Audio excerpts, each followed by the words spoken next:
Hi everyone, welcome to the closing panel of WAC 2021. We're just waiting a few more minutes for all the attendees to join.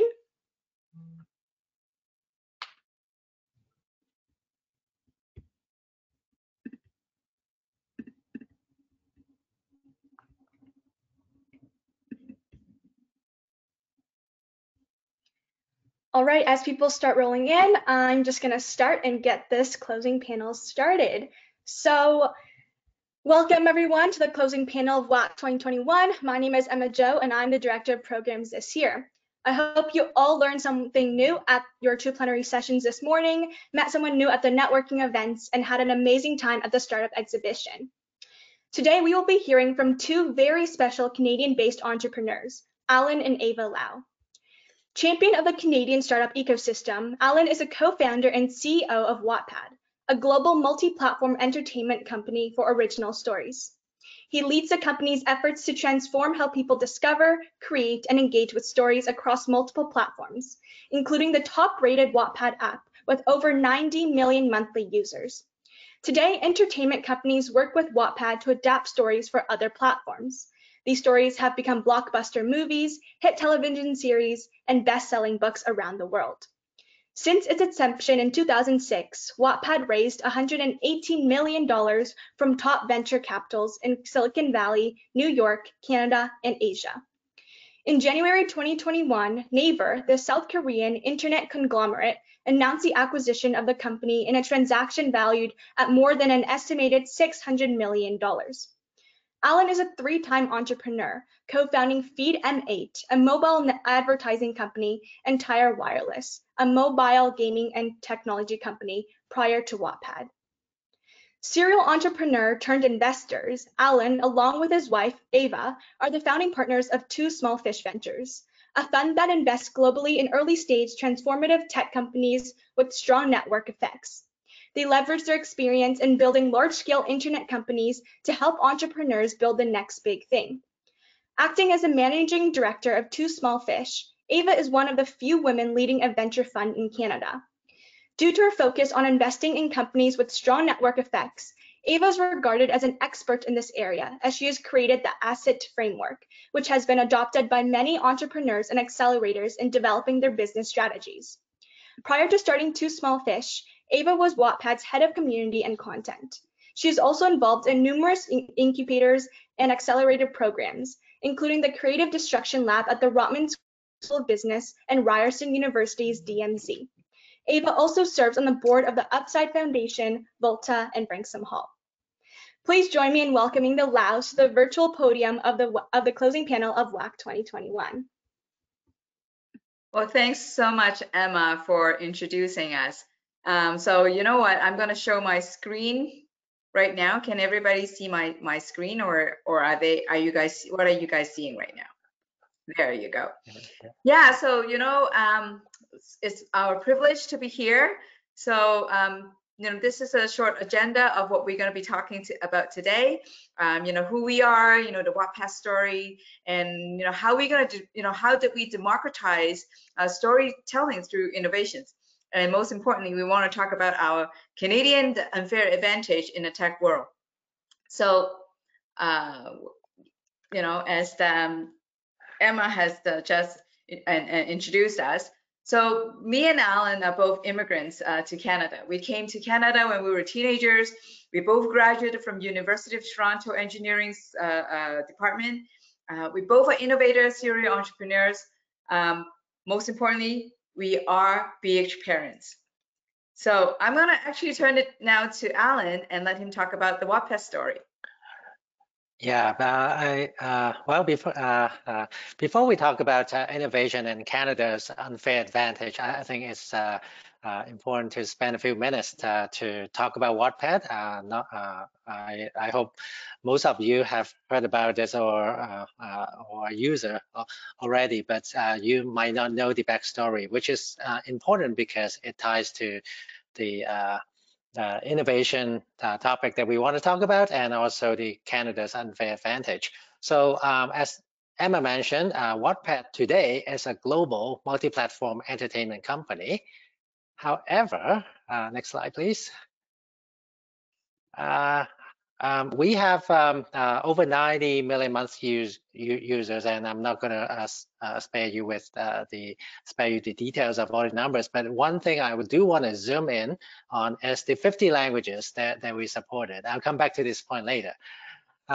Even though we have 90 million monthly users today, the starting point, next slide, please. The starting point was fairly modest. This is, I'm not sure many of you would recognize this phone.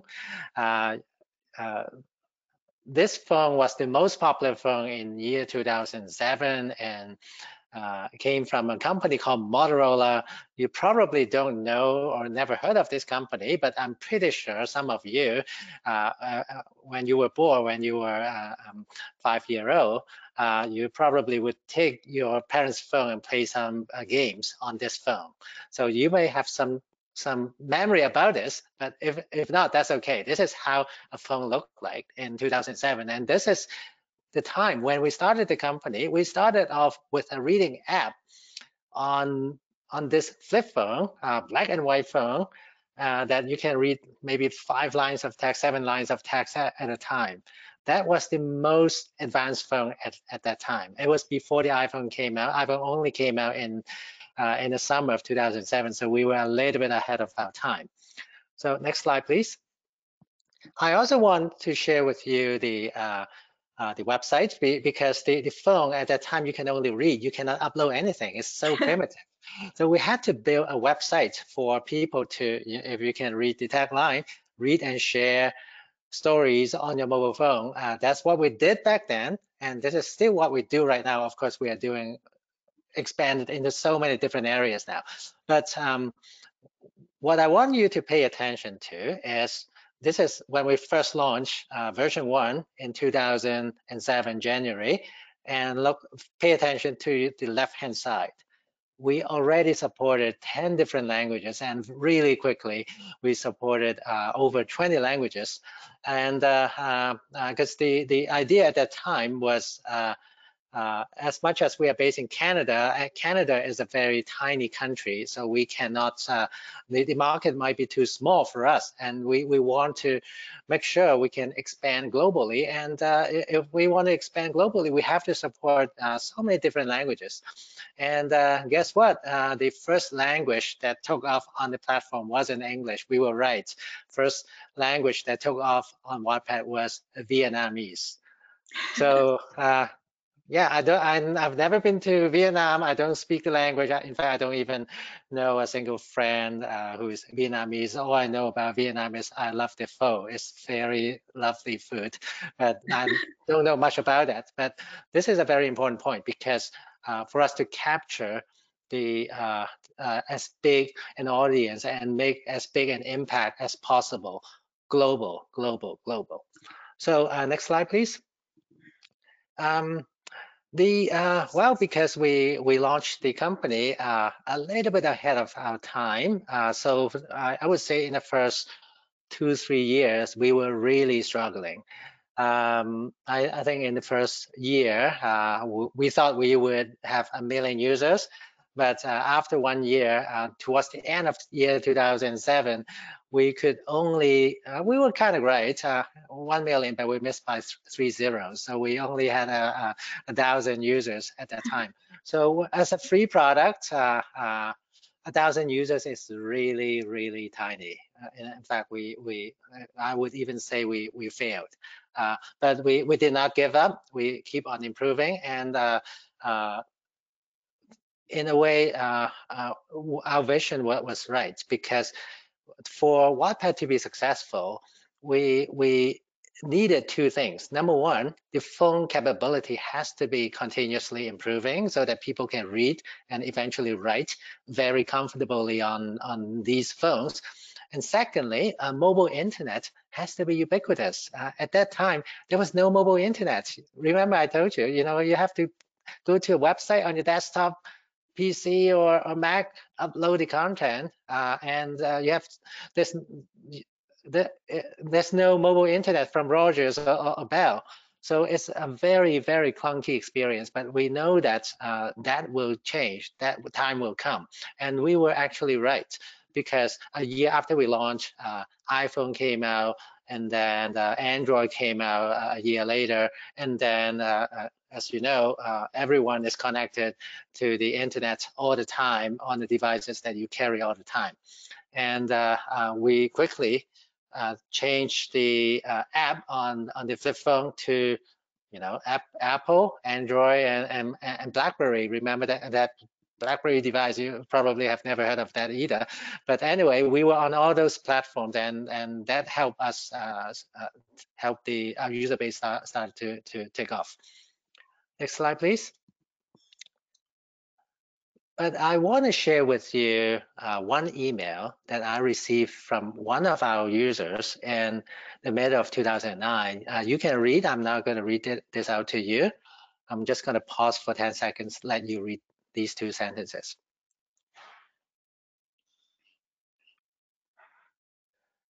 Why this is important?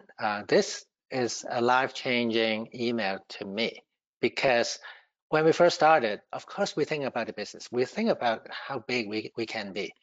But one thing I did not realize when we first started was the impact on people's lives.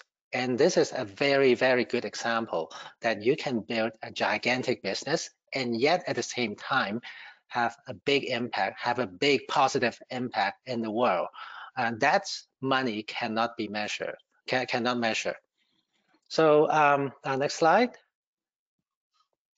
So as I mentioned, today, 14 years or 14 and a half years after we started the company, we have 90 million users. But the growth wasn't linear. It took us 5 years, almost 1/3 of the journey to get to 0 to 1. But once we get to 1, growing from 1 to 10, from 10 to 20, 20 to 40, 40 to 80 or 90, it becomes, in a way, it becomes easier and easier and easier. All I want to say is the starting point is going to be very difficult. Success doesn't come overnight. It takes time. Next slide, please. And so far, you know, from year 2007 to year 2014, we were a reading and writing app, and at this point in time, we were still a reading and writing app. But this is also another life-changing environment, life-changing event for me, because in that summer, TV channel called TV5, they are one of the largest in the Philippines. They reach out to us. They want to produce a TV show that based on popular Wattpad stories. And we look at this partnership. Wow, looks like it's a match made in heaven, because we have these stories that are loved by millions of people already, but we don't know how to make movies. We don't know how to produce TV shows. They know how to do it, but what they did not have was stories validated by millions of users. That's the stories that are already popular. And then that year, that's September, I went to Philippines to meet with our users. You can see that there are 1,000 people. I only capture maybe 100 in the picture, but there are another 1,000 behind them. It was a massive, massive crowd in the Philippines. But I also on the highway, along the highway, I saw this billboard. That's the TV show. That's the partnership that we had with TV5. And this is the defining moment, because we changed ourselves, the company, from a reading and writing company to an entertainment company. Now we are producers of a TV show. Next slide, please. And around the same time, a story called After started to emerge on Wattpad. And that became the most popular story at that time. As you can see on the screen, 1.5 billion chapter reads, and millions of people became big fans, forming a big fandom around After. So we partner with Simon Schuster and turned this into a published book, and that became a New York Times bestseller and #1 best-selling book in Germany, in France, in Russia, and quite a few Latin American countries as well. The 5-book series, at one point, 4 books were #1 in, I think, in Mexico or Colombia, and of course, as I mentioned, #1 in France and Germany as well. But that's not the end. Next slide, please. We also turned after into a movie. So the movie came out in 2019. It was one of the top grossing indie movie of the year, and we also won multiple People's Choice Award. The sequel, After We Collided, also came out last year, and it became once again top grossing movies, one of the top grossing movies in the world, #1 on iTunes when it was available digitally. And this is just one of the examples. In the middle, you see The Light as a Feather, Hulu show that got 10 Emmy nominations. Now, we are a full-blown entertainment company, not just a reading writing company anymore. But the way we do it is very interesting because we leverage the data and the built-in fan base to help us find the top hits on our platform. Next slide, please. So finally, a couple of weeks ago, we announced this acquisition. Naver is one of the largest internet companies in the world. It may not be a well-known name in North America, but this is absolutely the largest internet company in South Korea and one of the largest in the world. And Wattpad is going to join the Naver family, and this transaction is estimated to be over $600 million US. So next slide, please. This sounds like a good finale of season 1, but that's not the end. We are just in the beginning of season 2. So there's so much more when we are under the umbrella of a bigger family, so we can do things faster, innovate faster, and most importantly, allow us to expand our global ambition much faster. So we are not done yet. There are more to come. Next slide. So a few lessons that I want to highlight to you. #1, overnight success is few and far between. You have to work hard for many years. You have to be gritty. You have to not giving up. You have to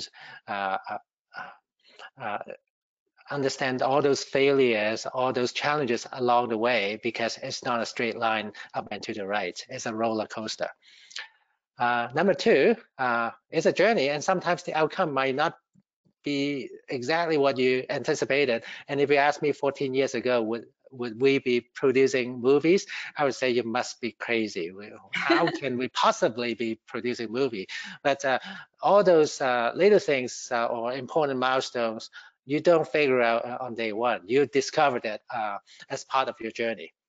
And #3, finally, I want to highlight to you why we could do what other people couldn't do maybe 10 years ago, 20 years ago, 30 years ago. In the way I highlighted, mobile phone capability and mobile data were the 2 things that I highlighted.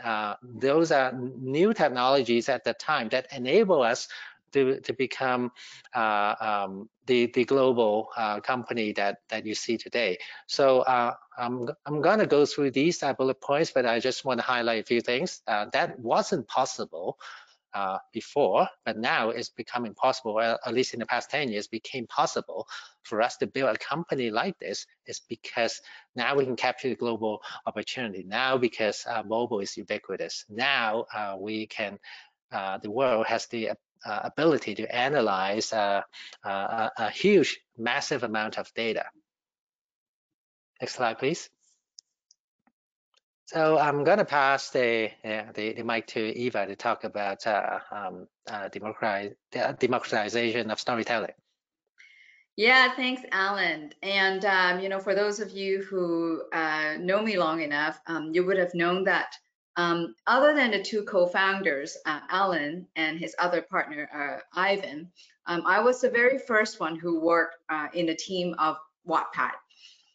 So when Alan and Ivan finally had some tractions with the user base back in 2000, late 2008, early 2009, that's when I was being summoned to join the team, because they were very busy with many users coming onto the platform. So I took on a role as the head of community and content, and my job was to work with basically all of our users, understanding what their needs are, hear about their complaints and resolve the issues. One thing that was very interesting, and I want to highlight it, is that because of the access of technology, and there isn't any gatekeeper on Wattpad to kind of tell you you are a good writer, so you have to be promoted. We let the users to choose their favorite stories. And what that means is everyone are on the same playing field.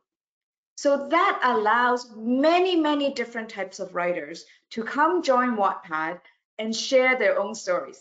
So as you can see here, I don't know if you guys recognize the top right, on the girl with the little white piece of paper. She's Beth Rickles. Guess what she wrote on Wattpad? It was the one and only The Kissing Booth. Now that has turned it into a movie, but Beth shared her story when she was only 15, 16 years old, and it was a winner in the Waddies Award at the time. And you can see the lady in the middle with the orange hat, that's Margaret Atwood. Margaret was, has always been a great supporter of Wattpad, because she understands that this is the platform that allows people to share stories. This is the platform that allows people to share their creativity, but at the same time, read the stories they love. So you can see how Wattpad has democratized the storytelling from a creative perspective. People come on and write their own stories. And not only that, as Alan highlighted, that we supported multiple languages right off from the get-go. We knew that English, specifically in the Canadian market, it's very small. So we branched out and allow people to share the different languages, from the different culture all over the world.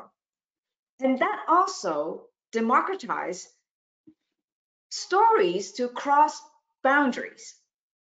I don't know if you have ever imagined reading a stories that is of the Asian culture, the one in the middle, you can see that, they are wearing all those ancient costume. They may be based in, Vietnam. But a lot of those writers are actually writing those kind of culturally native stories, but they could actually be writing it in English. So you can see that all in a sudden, that kind of what we call cross-pollinations from a cultural perspective, it's happening every day on Wattpad. That yet again democratize the sharing of culture, the sharing of appreciation just among the globe. So I just want to highlight that. How could Wattpad have done, did what I've just shown you? I can all sum it up back to what I call the Canada's unfair advantage. So Alan, you want to kind of highlight some of the unfair advantage that you have noticed just in our team? Yeah, so let me share a couple of facts to you first. English, of course, is the most common or popular language in the world. But if you look at the people who speak English as the first language, it's actually quite small, only 360 million people. That's roughly 5% of the world's population. Most of the people who can speak English, they are speaking this as a second language. So we are the minorities here. So for us to capture the global market, English alone is not enough. I can say that English alone is not enough.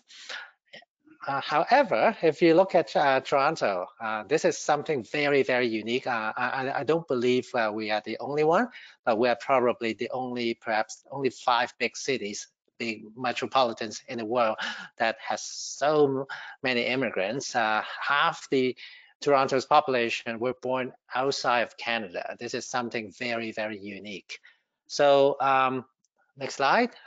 So just a quick recap, we kind of touched on this already, but this visualization would help you understand how global Wattpad is. We have, in addition to 90 million people in 50 languages and on 5 continents are reading and sharing stories every month.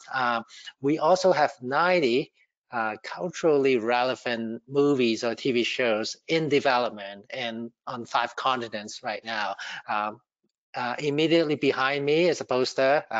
It's called Turn On. It's a romantic comedy. Guess where it is streaming right now? It's streaming in Indonesia. We have another TV show just launched 2 weeks ago called Slow Dancing in Singapore. But that's not the end. We have partners in Germany. We are working with Netflix on a few projects internationally as well. So this is where we are today. But the reason we can do this, next slide. The reason we can do this is because our team, almost all our employees, they are based in Toronto. We have 200 people now. And I would say 180 of them are in Toronto. And I'm not going to repeat the numbers on the right-hand side. You can read, but half the company are female, almost half people of color. And that is giving us the unfair advantage because me as an immigrant, I can say this, I can share this with you firsthand. I understand the West and I also understand the East. I don't mean to say Korean is the same as Chinese or Japanese or Filipino. I don't suggest that, but at least I fully appreciate the difference between the East and West. And that knowledge is so important and in helping us expand our user base and partnerships globally while doing while building the company almost exclusively in Toronto. Next slide. Well, so now, I want to kind of tell you a little bit more about how we are investing in the future. So while Alan is still very busy, with Wattpad, building a global entertainment company, I left Wattpad once I've helped them reach the tens of millions of users mark. And why I wanted to do that, it was because, first of all, I think I needed to spend more time with my children at the time, but at the same time, I figured something is really lacking in the Toronto tech ecosystem. When we look at Silicon Valley, they had a lot of success in the innovation space. Google, Facebook, Apple, they were all born in those areas. And a lot of the startups have easy access to the early employees of those tech giants in the Valley. But whereas in Canada, we have a lot of great entrepreneurs building companies, especially in the last decade, but they are still very busy building, and not a lot of them have the cycle to recycle their knowledge specifically and capital into the ecosystem. So me and Alan decided to found Two Small Fish Ventures. I started off as an angel investor, but because of our unique experience in building Wattpad, I decided to become a venture capitalist and raise my own fund. So in 2019, I become the very few women who started a venture capital company here in Toronto. Actually, last year, last year, just before the pandemic, I closed a total of $12 million, and some of the backers, including CIBC and some of the high net worth family offices, and most importantly, entrepreneurs. So I have what I call the creator circle within my funds, and a lot of those tech giants, CEO, and founders have invested through my fund. Not only do they want to kind of recycle their capital, but most importantly, recycle their knowledge of how to build Wealthsimple, FreshBooks, Wave accounting, and Win Mobile, for them to have the opportunity to reinvest their knowledge into our ecosystem. So my focus has been looking at transformative technologies with teams that have a global mindset, that they want to bring innovations, to the world. So I'm very privileged to invest in all these smart people, and you can see that, they range from a medical science type technology company like BenchSci, customer support applications like Ada. So if you actually call into Rogers and TELUS right now, the chances of you deal with the Ada chatbot, a lot.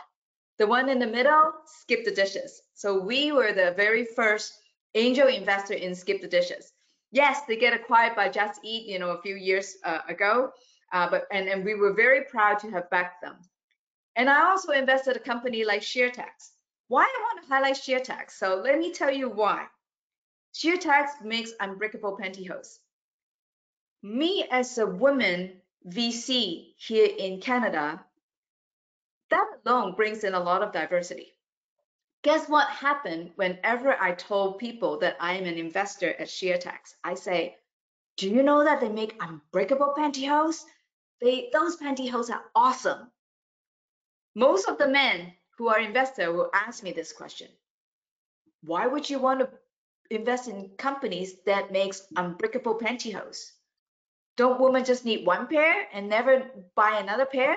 That's a bad business. I'm like, do you wear socks and have only one pair of socks and you just never change and wash them? And that was the moment they're like, oh, okay. Now I understand why do we need more women into the ecosystem, because we brings in so much diversity and different perspective into just investment alone. So a couple other companies here that I want to highlight, specifically the one in the center, Stratum AI. Stratum AI were founded by two quantum engineers. And what they are doing, they are bringing machine learning into the mining business. So they are the one who help discover precious metal in a much more environmentally friendly way, and at the same time giving those miners the yield that they want. So you can see that having more and more investors looking at different opportunities, and not only just investing in companies that are building the ecosystem in Canada, these companies are actually bringing out technology and innovations all over the world. Stratum AI, they are right now talking to customers from Australia and Japan, because mining is a business that's global. So because of the DNA in Canada that we are diverse in population and we are very inclusive in the culture as well. So once I become a VC, I actually have spent some time going coast to coast just within Canada and want to understand what's going on in the tech ecosystem in the different provinces. Guess what I've noticed?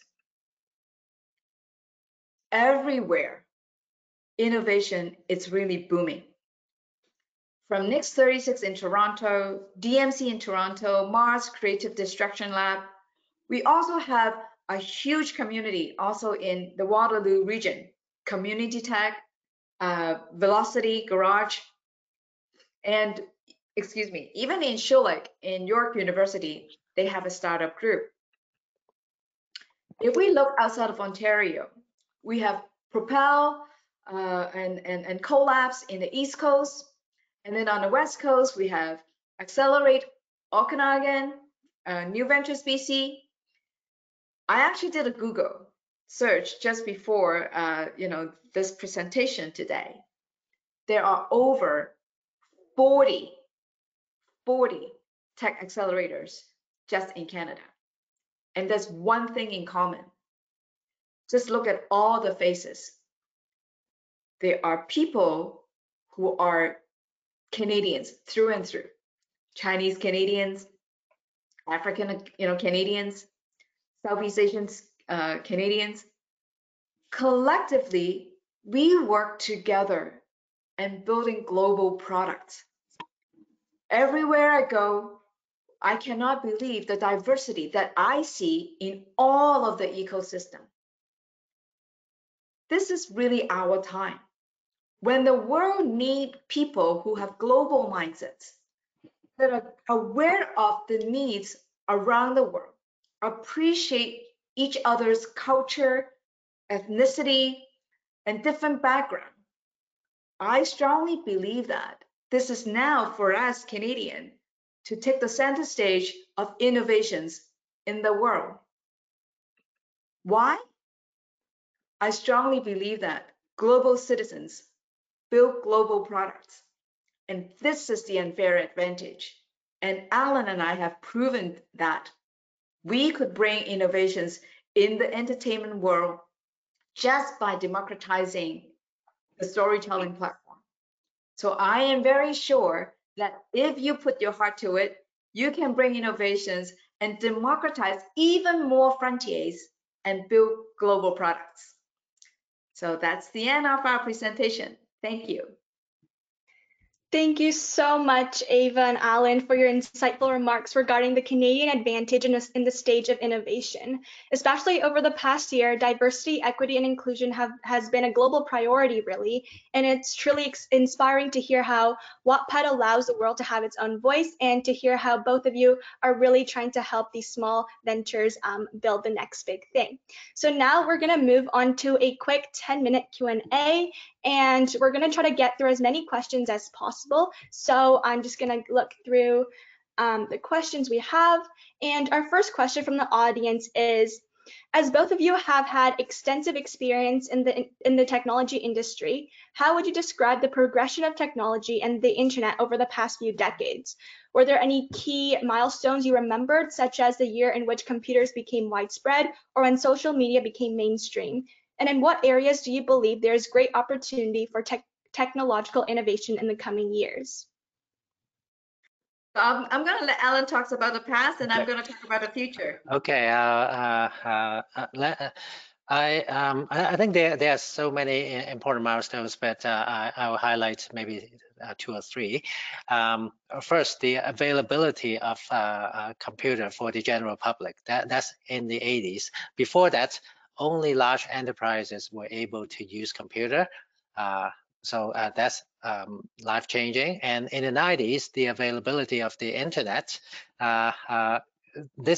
Internet is so important because it's the first technology that is real-time, free, global, and connected everyone pretty much on the planet, and that's why it's so important.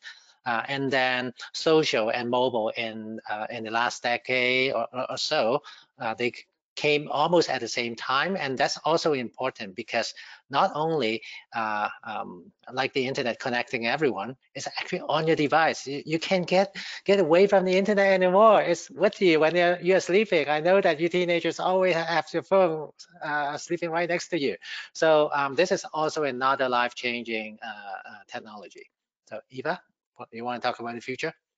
Absolutely. So if we look into the future, there are a couple of things that I want to highlight that I think is actually crucial for us.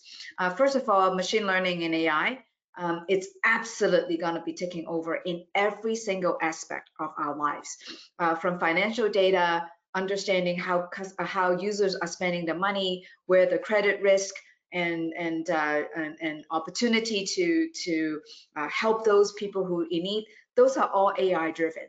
And then from a computer vision perspective, also, there are actually already applications. When we're talking about computer vision AI, we usually think about surveillance, kind of like facial recognition. But no, if we actually think about in the science of cancer treatment, in the science of heart disease, there are a lot of those kind of computer vision AI as well. How computer can understand a lot of the a cancer scan and being able to identify whether there's it's really cancer or just malignant, those kind of a computer AI as well. So I think AI is something that is going to be transformative in all ways. I also think that what we call smart city, it's also going to be a very transformative. Self-driving car, autonomous driving cars. And now that we are in a pandemic, everybody must have experienced food delivery, grocery delivery, and all those kind of things. What this all means right now is our daily life, it's going to go through a ginormous transformation when it comes to digitization. The city has to actually reinvent itself.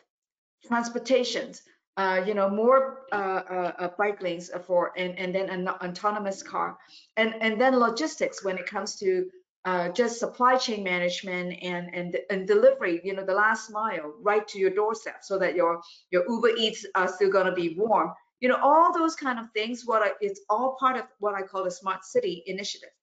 So I think this is going to becoming more real and real. I already talked to a few autonomous aircraft company trying to kind of bring more supply into the indigenous area without a pilot. So you can see that all these innovations are actually coming, and hopefully the inequality in our world will actually be smaller in terms of the gap. So another one certainly is cryptocurrency / blockchains.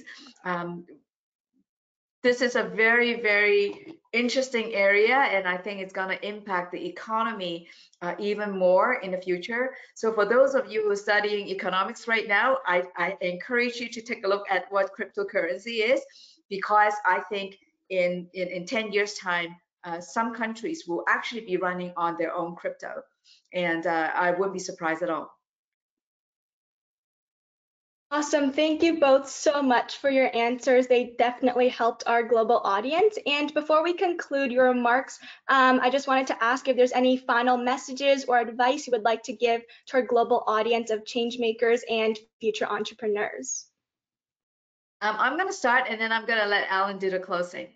I think, right now, be part of the BH community. I want to speak specifically to all the girls. You can do it. You absolutely can. And especially when it comes to innovations, this is the time that the world needs us the most. Why? Because we bring in such a different perspective and help entrepreneurs and help companies to build not just for the men, but for women all over the world. So this is the time for us to shine, and you can do it. Yeah, maybe I'll add to that. I think most of the audience are in Toronto, even though I know this conference is supposed to be worldwide. Anyone from anywhere can join us. But for those who are living in Toronto, I'm looking at you. You are super, super lucky to be in Toronto, because it has one of the best schools in the world, many of the best universities in the world. The godfather of AI, Professor Jeff Hinton is a professor at U of T. In terms of capital funding, startups, we have a lot of capital in Canada as well. The tech ecosystem, the innovation ecosystem is thriving.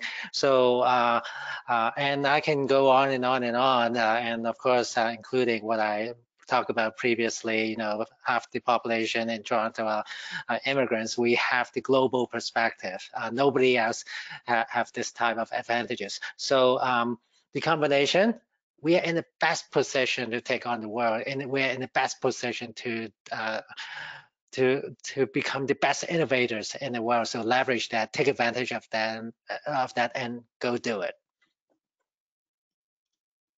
Once again, these are all the questions we have time for today. And just thank you both so much on behalf of all the participants on this webinar for taking the time to answer our questions brought forward. And I know that all the attendees will take these positive messages with them and your personal insights on the importance of living in a multicultural country like Canada and globally, and fostering a community.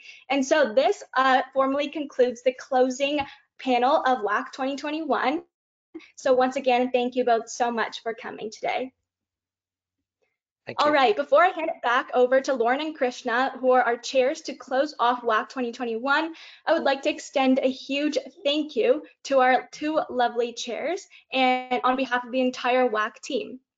And I know we've heard many times that this year has been truly unpredicted and unprecedented, and I can't think of two better people to lead the reimagining of WAC and the actualization of our first ever virtual and global conference. You two continuously encourage new ideas and help to make our team's bold vision become a reality. And you both should be incredibly proud of this year's conference. And I can say with certainty that the endless meetings and tireless efforts put into the creation of this historic moment has truly paid off. So now really over to both of you this time. Thanks, Emma, for your very kind words. So to close off the conference today, we're going to say a quick word on Sprint. In a world filled with Zoom meetings and mask wearing, one constant remains: innovate or die. We must continuously seek ways to ideate, create, and adapt to stay alive and thrive. At Sprint, you'll be given the opportunity to immerse yourself in an 8-week virtual startup incubator to reimagine society by bringing your most disruptive ideas to life. In this 2-month online program, students will tap into their potential and learn how to develop and market business ideas with the help of other young innovators, industry mentors, and successful entrepreneurs. This is an opportunity for students to initiate real business ideas and gain experiential learning opportunities to apply what they've learned and solve the world's biggest problems. As a secondary school student, you're eligible to apply to our Sprint cohort. Don't wait for the next opportunity. Sprint to this one. And with that, WAC 2021 has come to an end. We hope you've had a long day filled with fruitful discussion, novel learnings, and new connections. So I will keep it brief. Krishna will not. Before we conclude, a few thank yous are in order. First of all, a huge thank you to our fantastic tech team who helped us reimagine and build the conference from the ground up in a virtual world. Thank you to our speakers for sharing their expertise and perspectives with us today. We greatly appreciate the time and care you put into your presentations and into answering our questions. Thank you to all the professional and student startups that joined us today for sharing your stories and inspiring the next generation of entrepreneurs. Thank you to the WAC supervisors, Mr. Baker, Ms. Douglas, Mr. Jagoon, and Ms. Erb, and external advisors, Sabrina and Kayla from Fluid Events and Casey from GoToWebinar.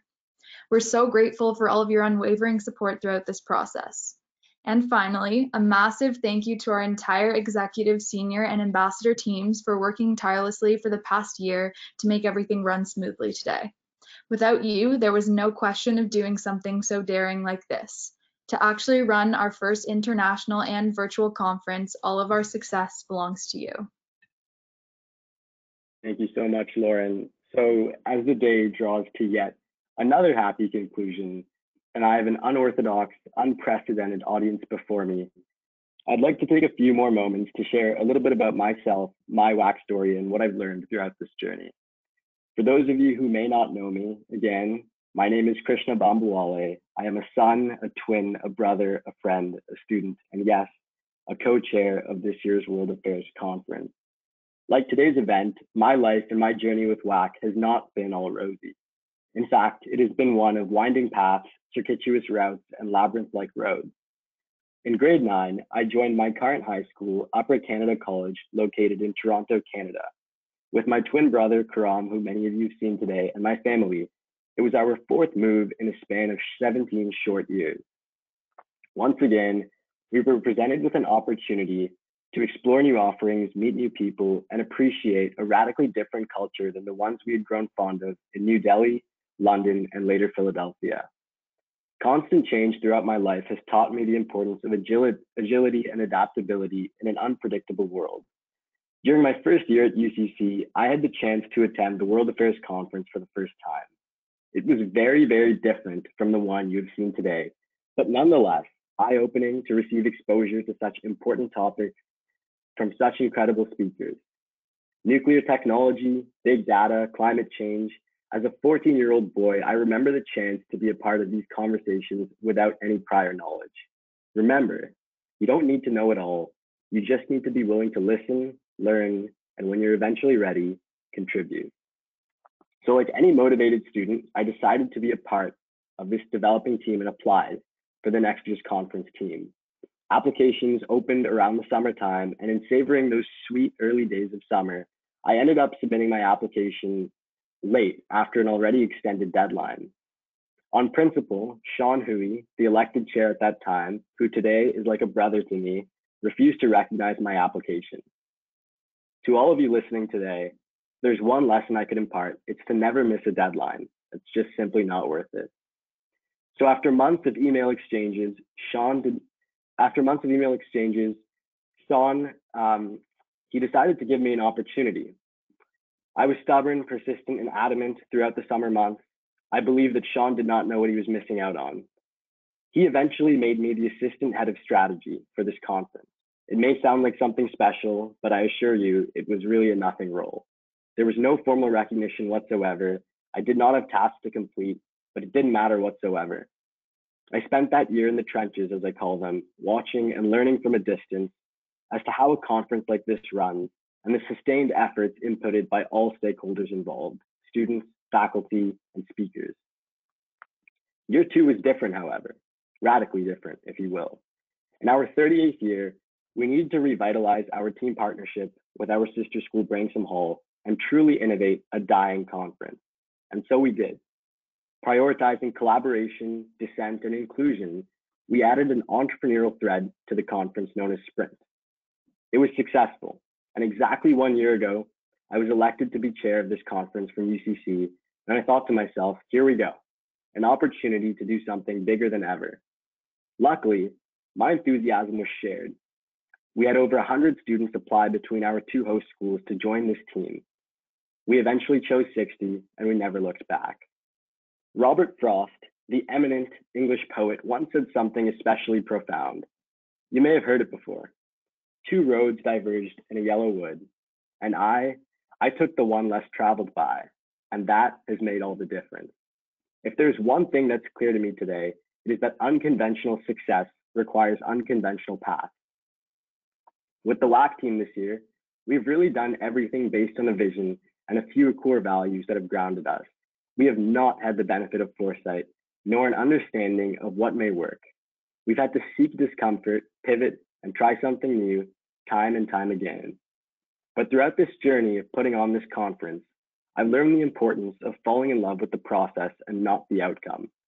If we could just have 1,000 students joining us from 15 countries and 60 schools in an instant, I would refuse.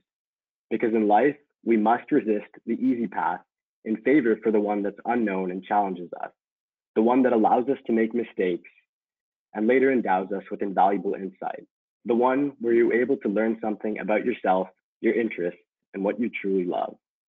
So on a more optimistic and reflective note, I ask myself, what did we do today?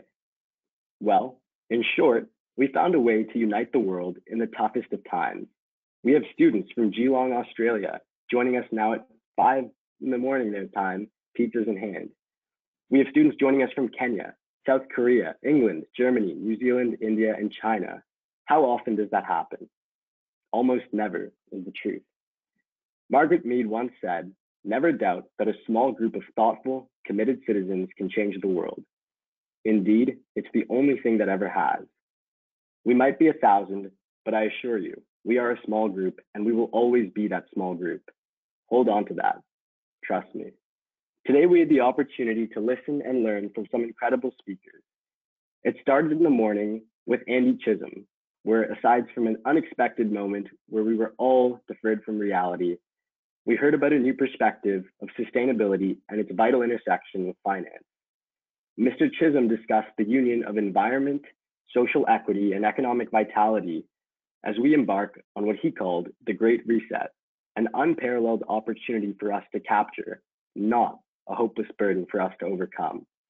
Dr. Clark, during our keynote, honed in on our theme of Together Towards Tomorrow, as he eloquently emphasized the importance of diversity, equity, and inclusion.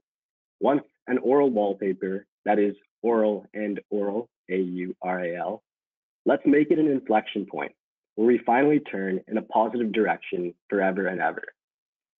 And now, to close, for those interested, please stay connected to this small group through our Instagram and Discord channels, which we will continue to promote post-conference. To all of you listening and engaged today, Let's make a pledge to not let today go to waste. As students, we've converged from around the world because we want to do more and we want to do better for one another. Take the insights from today and let them manifest. Let's be action-oriented and let's be together in our fight towards a better tomorrow. I'm truly proud to be a part of such a motivated and ambitious group of students. Thank you all for making this such an extraordinary learning experience for me, and I look forward to staying connected far beyond this day. A reminder that the Student Startup Exhibition will run for an additional 30 minutes right after this. Please find the appropriate link sent to your email. In the famous words of Poet Laureate Amanda Gorman, be the light, see the light, and as always, roll WAC. Thank you so much and stay well. Cheers.